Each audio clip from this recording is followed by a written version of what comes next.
500 বছর পর্যন্ত এই পৃথিবীতে কোনো নবী ছিল না, এই পৃথিবীতে কোনো রাসূল ছিল না। যখন পৃথিবীর একজন পয়গাম্বর এসেছেন, আল্লাহ যেন ওই পয়গাম্বরকে চতুর্থ আসমানে উঠিয়ে নিয়েছেন। সেই পয়গাম্বরের নাম হলো হযরতে ঈসা রুহুল্লাহ। কথা বলেন ঠিক কিনা? 500 বছর পর্যন্ত এই পৃথিবীতে কোনো নবী ছিল না, এই পৃথিবীতে কোনো রাসূল ছিল না। মানুষগুলো কেমন চলছে আপনি বুঝতেই পারতেছেন। যখন কোনো লিডার থাকে না, যখন কোনো উপদেষ্টা থাকে না, যখন কোনো পথ প্রদর্শক থাকে না, তখন ওই সমাজের মানুষগুলো কোন পথে চলবে, কিভাবে চলবে, কন্ট্রোল করবে কে?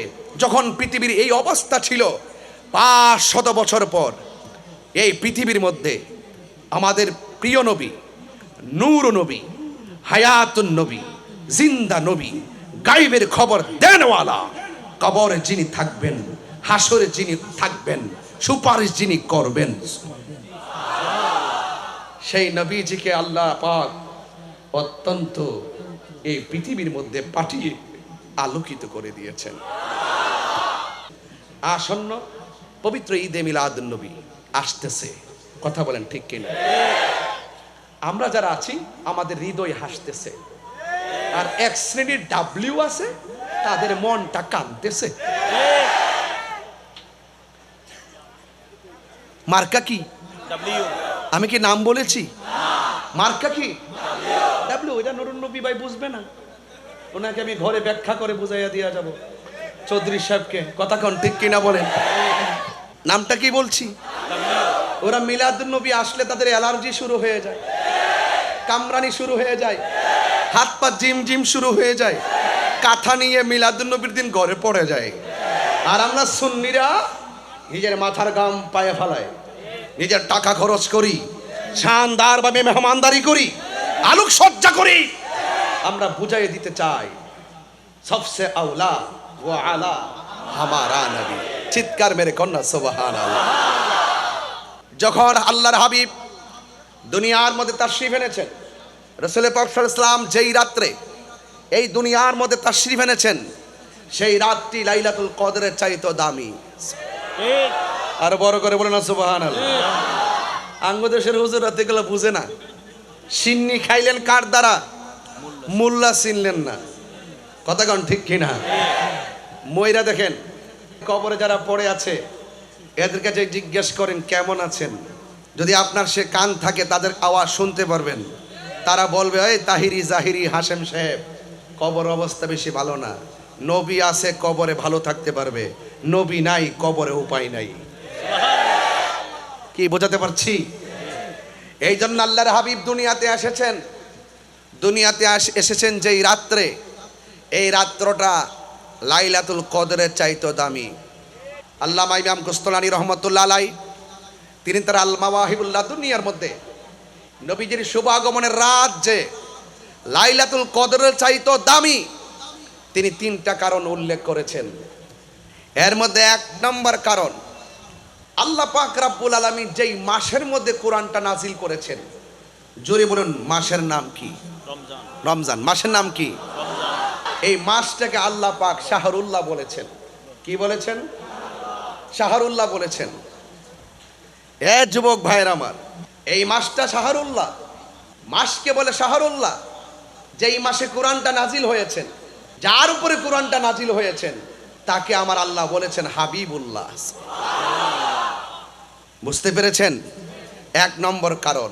2 নম্বর কারণ হলো লাইলাতুল কদরে কোরআন নাজিল হয়েছে, ফেরেশতারা অবতরণ করেছে। আর মিলাদুন নবীর মাসে যাকে সৃষ্টি না করলে কোনো কিছুই সৃষ্টি হতো না, সেই নবীজিকে আল্লাহ পাক পৃথিবীর মধ্যে প্রেরণ করেছেন। একটু মাথা খেয়াল রেখে বিবেকটাকে জাগ্রত করে ওয়াজ শুনেন, ওয়াজ বুঝবেন। 3 নম্বর, লাইলাতুল কদরের চাইতে নবীর শুভ আগমনের যে রাত, এটা উত্তম। 3 নম্বর কারণ হলো লাইলাতুল কদরের সওয়াবের ব্যাপারে বলা হয়েছে 83 বছর 4 মাস রাতের বেলা ইবাদত করলে যে সওয়াব আমার আল্লাহ ইহসান করে, মায়া করে, স্পেশাল নবীর উম্মতের জন্য একটা রাতকে সেই পরিমাণ সওয়াব ধার্য করেছেন।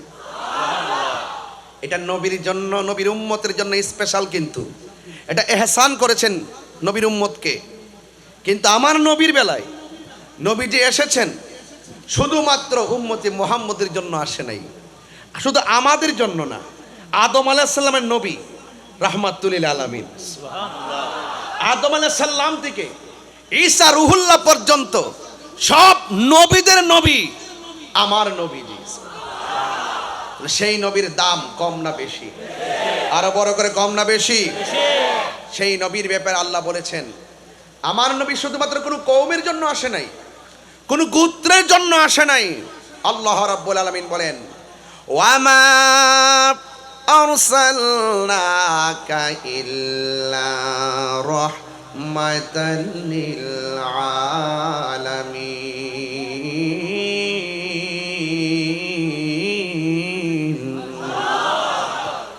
আল্লাহ রাব্বুল আলামিন বলেন আমি আমার বন্ধুকে গোটা কুল কায়নাতের জন্য আমি আল্লাহ রহমত বানিয়ে পাঠিয়েছি। লাইলাতুল কদরের রাতটা হলো স্পেশাল নবীর উম্মতের জন্য।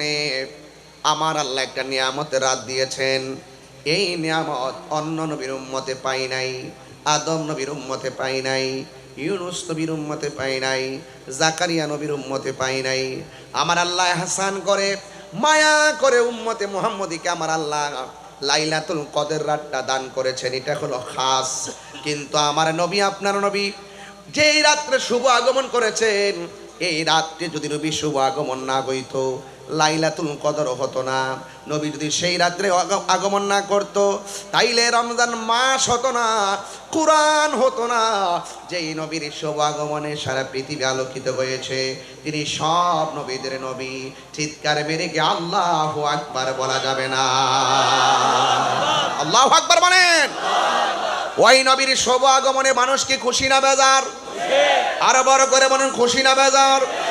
আল্লাহ রাব্বুল আলামিন কুরআনুল কারীমের মধ্যে বলেছেন কুল বিফাদলিল্লাহি ওয়া বিরহমাতিহি ফাবিযালিকা ফালইফরাহু হুয়া খায়রুম মিম্মা ইয়াজমাউন। আল্লাহ রাব্বুল আলামিন বলে হ্যাঁ বন্ধু, আপনি বলে দিন আমার নবী, আপনার নবী রহমাতুল লিল আলামিন বলেন উম্মত আমি তোমাদের কাছে কোনো কিছু চাই না।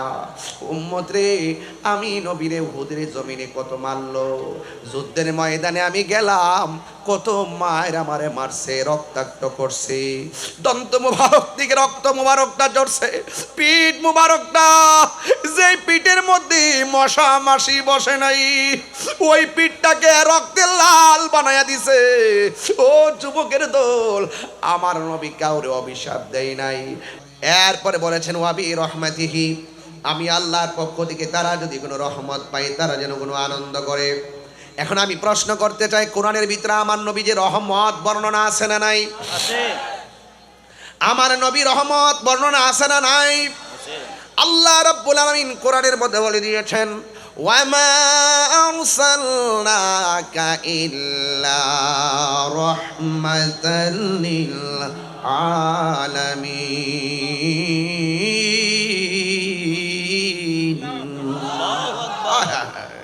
আল্লাহ বলছে তোমরা যদি আমি আল্লাহর পক্ষ থেকে ফজল পাও, তোমরা যদি আমি আল্লাহর পক্ষ থেকে কোনো রহমত পাও, তোমরা আনন্দ করো।